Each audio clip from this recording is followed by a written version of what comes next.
In the vibrant marketplace of Ibadan, where voices of sellers blended with the rumble of busy feet, Ayo stood behind his mother's fruit stall. The sun beat down with familiar intensity, yet a shadow lingered over his heart. His uncle, Baba Tunde, approached with a forced smile, holding an envelope. "Ah, Ayo," Baba Tunde greeted, his white agbada catching the light as if to distract from his motives. "Baba Tunde, e caro," Ayo replied, trying to mask his unease. His uncle rarely visited without reason. "Let's talk," Baba Tunde said, pulling him aside. Ayo followed, aware of the stares from those who knew too well of their family drama. As they settled on a bench nearby, Baba Tunde leaned in. "Have you heard the rumors about your father?" Ayo shook his head, instinctively defensive. "What are you talking about, uncle?" "They say he stole money from the community savings," Baba Tunde whispered, glancing around as if the words were vipers set loose. Ayo's chest tightened. "That's impossible.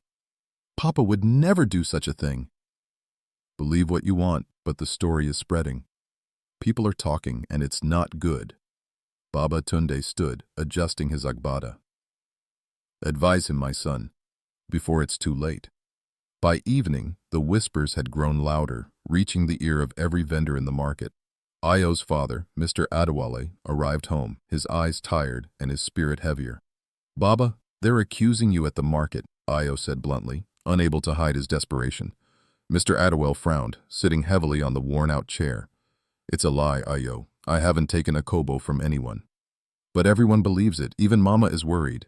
Mr. Adewale placed a hand on Ayo's shoulder, his gaze steady. "The truth will come out, my son. Let them talk." Despite his father's calm, Ayo sensed the fissures in their once steady life widening. The market was quieter the next day, as if holding its collective breath. Mrs. Adewale began her morning with a shaky prayer before addressing her son. "Let it be resolved, Ayo," she started softly, almost to herself. "The truth has a way of finding the light." "But what if—" Ayo hesitated. "What if no one believes him?" "People have small minds and big mouths," she replied with a brittle smile. "We will stand by your father." Later, while selling fruits, Ayo heard snippets of sharp conversations. "I heard Baba Adewale has been gambling," one woman said. "He always seemed too good to be true," another whispered. Ayo clenched his fists, the weight of their stares pressing on him. These were neighbors, once friendly, now wolves with sense of mistrust. Ayo watched as his parents became ghosts of themselves. Mr. Adewale's pride, once his armor, seemed punctured by each passing glance of accusation. "Mama, they won't stop," Ayo said one evening, voice thick with frustration. "Patience," she whispered, though even her eyes were beginning to cloud. 3 weeks later, just when Ayo's hope began to dwindle, Said, a childhood friend, approached cautiously. "I heard about your father. I'm so sorry, Ayo." He sighed, grateful for one voice of kindness. "It's been hard, but I know he's innocent." "My uncle works at the bank," Sade informed him, her voice lowering. "He mentioned there's footage from the CCTV. Maybe it could help clear his name." Ayo's heart leaped. "Sade, could you get it for me?" "I'll try," she promised, determination sparking in her eyes. A few days later, Sade returned, her expression a mix of excitement and caution. She handed Ayo a USB stick. "This has the footage. I haven't seen it, but my uncle said it might help." Ayo took it, his hands trembling. "Thank you, Sade. This could change everything." "Just be careful," she warned. "Some people might not want this truth to come out."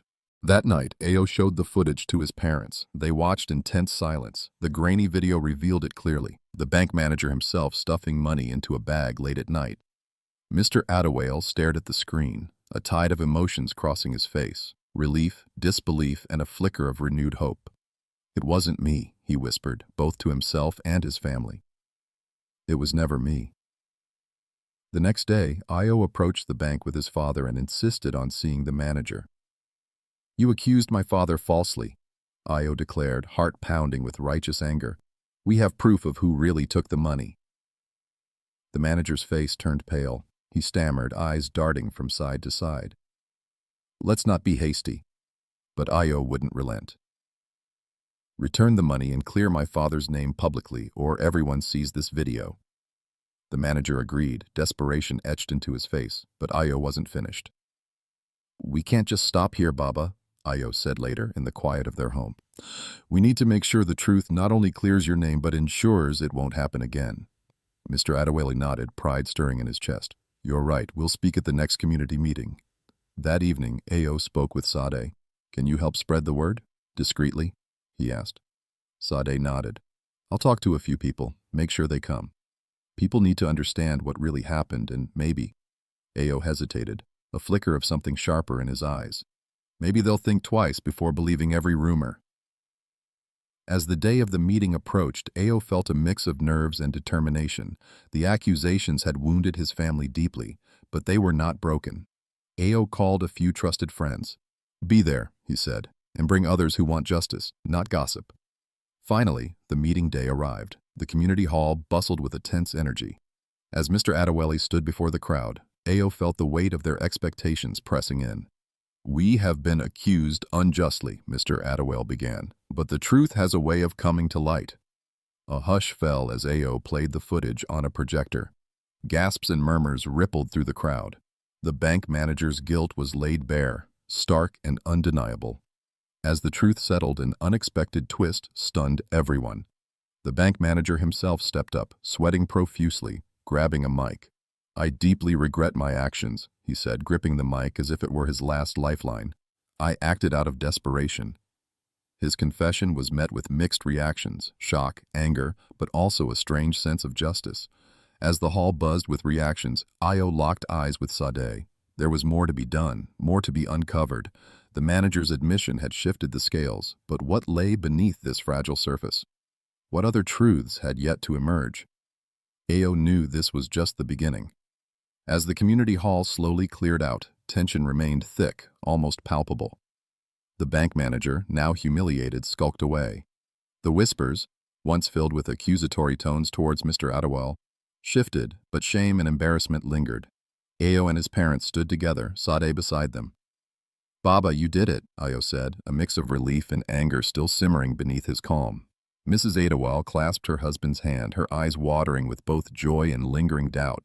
The crowd split into groups, some people offering quiet apologies, while others avoided eye contact altogether. The air was heavy with unsaid words, missing only a spark to reignite. Later, in the familiar space of their home, the Adewales sat down for dinner. The conversation was subdued, punctuated by the occasional clinks of cutlery against plates. "Will things really change now?" Ayo asked, unable to dismiss the gnawing sense of incompletion. "We expose the truth," Mr. Adewale replied, though his voice lacked confidence. "That's all we could do." "But will they respect us again?" Ayo pressed, a sharp edge in his voice. Sade, who had stayed for dinner, spoke up. "Sometimes people cling to falsehoods even after the truth is revealed," she said softly. "Fear of change, I suppose." Ayo nodded, understanding, yet unwilling to accept it. The next morning, Ayo headed to the market, a place that had lost its sense of warmth. Eyes still bore down on him, speculation swimming beneath the surface. As he reached his mother's stall, Baba Tunde emerged from the crowd, his presence unexpected. "Ayo, I hear people are still talking." Ayo's eyes hardened. "Talking about what, uncle?" "Some say you manipulated the footage," Baba Tunde suggested, his gaze probing.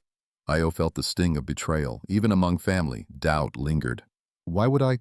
Baba Tunde lifted a hand. "I know you wouldn't, but people, they need a villain." That evening, as Ayo wrestled with his emotions, an unexpected visitor knocked on their door. Pastor Leakey, an elder respected in their community for his wisdom and impartial advice. "Ayo, I heard about what happened," Pastor Leak said gently as they invited him inside. Ayo sighed, feeling the weight of the events crashing down. "What do we do, Pastor? Even now, doubt lingers." Pastor Leak nodded, understanding the deeper struggle. "The truth takes time to settle, Ayo, but it was important that you brought it to light. Sometimes it's not just about proving innocence, but understanding what forgiveness and truth truly mean." The pastor's visit left Ayo reflective throughout the night. In the silence of his room, he thought of the scripture his mother used to read. He reached for the worn Bible on the shelf and flipped to a familiar passage. "Pursue peace with everyone." Hebrews 12:14. His heart churned with anger and shame, struggling against the pull of bitterness. He understood forgiveness wasn't about absolving the wrong, but freeing his own spirit. Could he let go, even if others chose not to? Later that week, while in the market, Io noticed a small group gathering by his father's stall. It was Pastor Leek speaking openly about truth and reconciliation. Revenge is a cycle that feeds on itself, Pastor Leek said, his voice gentle yet firm. It's easy to point fingers, hard to turn the other cheek, but only by doing so can we truly heal and grow. The crowd listened, murmurs dying into a thoughtful silence. Ao felt a stirring within, a warmth that battled his lingering resentment. The following Sunday, Ao sat in the back of the church, unsure of his welcome but feeling a need for solace. As hymns filled the air, he felt a hand on his shoulder. It was Sade who offered him an encouraging smile. "You belong here, Ao," she said, her words wrapped in sincerity. With the final prayer, Pastor Lake spoke of community. "Let us seek integrity, not just in others but within ourselves," he urged, his gaze sweeping through the congregation before settling on Io briefly with a knowing nod. After the service, Io approached the pastor. By the look in his eyes, Pastor Leek knew that the young man had made a decision. "I think I'm beginning to understand," Ao said. "I need to forgive. It's not about them. It's about me, about our family." Pastor Leek smiled gently. "Forgiveness is hard, but it cleanses the soul. It's a choice you make every day." The weight seemed to lift slightly from Ao's chest, and he knew his journey, though fraught with struggle, had begun. Back home, Ao sat with his parents and spoke of his realization. "Baba, Mama, I want us to move forward. Let's forgive those who wronged us, for our own peace." Mrs. Adewale's eyes shone with a mother's deep understanding. "Pele, Ayo, you've grown into a man who carries wisdom in his heart." Mr. Adewale nodded, a complex mixture of pride and reflection on his face. "Let's pray for strength." Together they held hands, with Sade joining them, and gathered in prayer, not just for justice but for peace and forgiveness. Tears mingled with smiles as their voices became one, rising above the pain that had once divided them. Ao felt grace ripple through him, his world shifting, a reassuring presence he could finally recognize. Later, as they walked towards the marketplace, Ao felt a calmness that was new and comforting. He was met with cautious smiles and genuine ones, bridges slowly rebuilding. He spotted the bank manager, looking frail. Ao approached and extended a hand. "Let's leave the past where it belongs." Stunned, the manager hesitated but finally shook Ao's hand, murmuring, "Thank you." Days turned into weeks, and slowly, the market's air felt lighter. Though scars remained, the Adewales were learning to navigate through them, strong where they had once been brittle. The community, having witnessed redemption and grace, began to shift, slowly letting go of suspicion and malice. As the sun set over Ibadan, Io stood outside his home, the horizon painted with the colors of dusk. In his heart, he carried the words of Pastor Leek, that peace was a daily choice, and he knew he was ready to choose it every day. A small smile played on his lips as he saw his family gathered inside, their voices mingling in shared joy and newfound unity. Io had learned that revenge promised much but delivered little. But through Christ, he had found a peace so profound and enduring that it illuminated the path ahead. Thank you so much for listening to this intriguing story. I hope it touched you or taught you something. For more stories like this, don't forget to like, share, and subscribe to the page. And guys, if you'd like to see a part 2, or you have thoughts on what happened, let me know in the comments below. I'd love to hear from you. See you in the next story.